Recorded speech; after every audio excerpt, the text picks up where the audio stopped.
बिस्मिल्लाहिर्रहमानिर्रहीम। प्यारे बच्चों, अस्सलामु अलैकुम वरहमतुल्लाहि वबरकातुहू। गौरी अस कामबल परन, कामबल मकलो अस वह आज अमिक सवालात लेखन तो तुम करो पन किताब तो तथ पे वो तुम कामल हंद क्वेश्चन मे लिख कापी पे। सवाल नंबर 1, कामल हंद कच किस्म सरनैन किस्मन हंद नाव लिखो।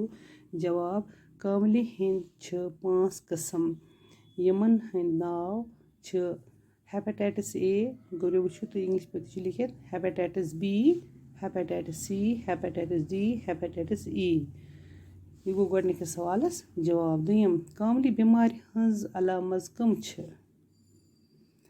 अछन लिद्रैर। जवाब, अछन लिद्रैर फेरुन मल न आसन, द्रोख इन, तफ खसन, बच न लगन तो लकटिस पेशाबस लिद्रैर हूँ फेरुन कामल हंज बीमार हंज अलामत।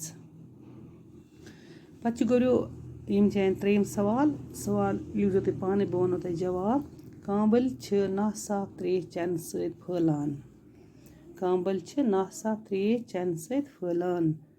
सवाल नंबर 4 तो ये लिखो तुम पाने अतनस तो मे लिख जवाब।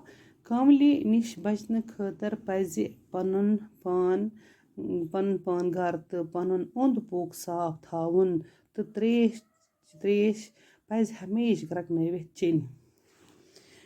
कामल बे वो जवाब, कामल निश बचन खतर पज पनुन पान घर तो पनुन ओंद पोक साफ थाउन तो त्रेश पज हमेश ग्रकनवित चेन। कामल निश बचन खतर पज अस पनुन घर तो पनुन ओंद पोक साफ थाउन तो त्रेश पज हमेश ग्रकनवित चेन।